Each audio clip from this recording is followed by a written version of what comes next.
How did you get into entertainment? Like, period.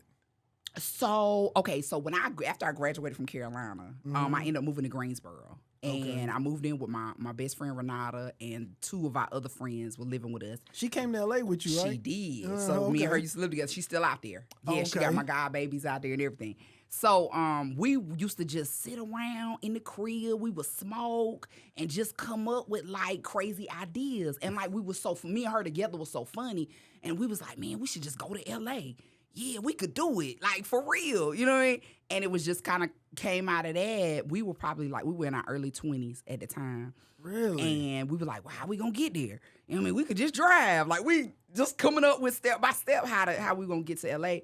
And then at the same time, I really wanted to try comedy. So I think somewhere in those years, we ended up going to Miami for, like, a spring break or something. And I was like, ooh, when we get to Miami, we should find an open mic. Like, this is just how my mind is working. And I'm like, yeah, we should find an open mic. And we didn't. We was too busy in the streets, partying, having fun. We never did find an open mic in Miami. But that was still kind of in my head to do. So my cousin helped me, shout out Jazz McKelly. She helped me move to L.A. We drove my car all the way from North Carolina. Goodness. 40 hours in the car to get to LA. God dang. Yeah. And so, you know, as soon as I got there, I'm like immediately looking for a job.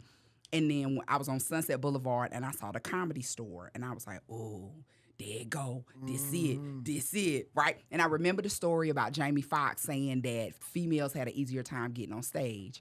So I didn't have like a name or anything, and I was just like, Courtney Jackson from North Carolina. That's what I put on the line, on the list on that Tuesday for the open mic at the Comedy Store. Really? And I ended up performing on the main stage that night.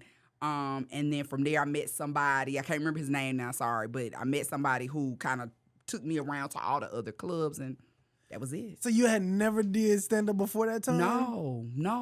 My very first time on stage was at the Comedy Store. Really? In L.A., yeah. Uh-huh. God. Yeah. And you didn't get like into no like competitions like before. I'm talking about while you like in school or any kind of theater or anything like that? I auditioned for a play at Carolina. Okay. Where I got the part, but something happened and the play never happened. Okay. But I felt, like I was winning because I got the part for the thing. And I think it was like a part for like a paranoid schizophrenic or something. And I was in there wilding.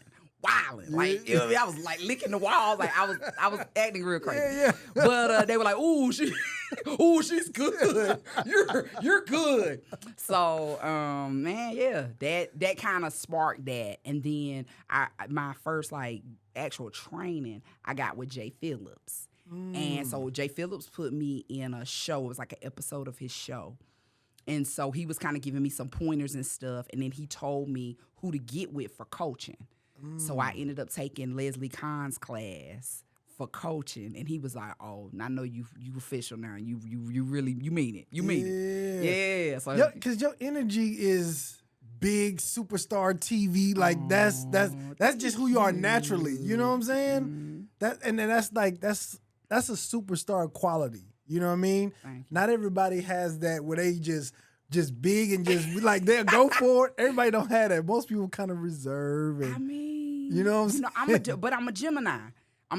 So matter of fact, I apologize. Happy belated birthday. Right. May 23rd. May 23rd. Thank you. Okay. I actually celebrate my birthday in LA. Yeah, because me and Bro Man did Tommy T's in Pleasanton. In Oakland. Pleasanton. Yeah. I've been just saying Oakland, but it's really officially it's Pleasanton, California. So we did the weekend last weekend, 2 weekends ago. And then I wanted to come to L.A. and celebrate. What's so wild is Earthquake had his birthday party the same night. Really? Dante, and I did not know. I saw it the next day on Vh1's page, and I was like, I was just out here having regular fun. I was doing regular stuff, and I could have been with Earthquake in them. And then I seen Dave Chappelle in the back with the bottle. I was like, no. Yeah. How did I miss that? Yeah. That's crazy. You gotta know more people. You Yeah. gotta know more people. I swear you do. But anyway, yeah. Okay, so the play you never went. Jay Phillips turned you on to some people, and okay, so you get to LA, Yeah. and you just started hitting like the comedy scenes. So just started hitting the comedy scene. I lived in North Hollywood, so the Ha Ha Cafe was the closest club to me. So I was doing the Ha Ha, every week, all the time, just up there all the time, trying to get stage time, And then 2 months after I moved to LA is when I got the Flavor of Love. Really? Yes. 2 months in, okay? And do you remember the club Mixed Nuts? Yes, in LA. I was bartending at Mixed Nuts. Really? Yeah. I used to love that little club. Yeah, me too. Me too. With that big stage. Yeah. So, and I was making horrible tips. Like, it was the worst. It was the worst money ever in life. I think I was making like $15 a night in tips. Over here, it feel like I'm winning. I got $15. So, because I didn't know how much bartenders be making. Yeah. But I only knew how to make one drink, though. Oh, You feel okay. me? Yeah, I just knew how to make that adios. I got that adios on deck, baby.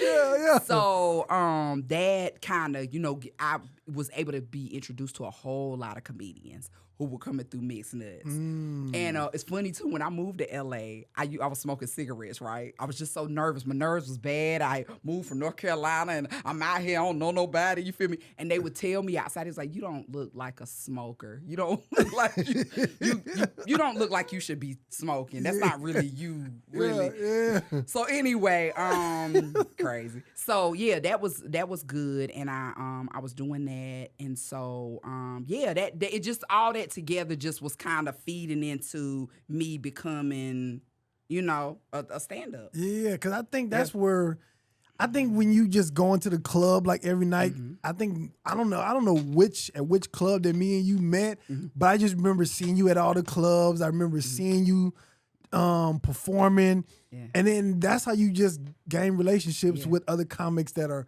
trying to come up at the same time you trying to come up. And you said 2 months after you got to LA, you got Flavor of Love. Yeah.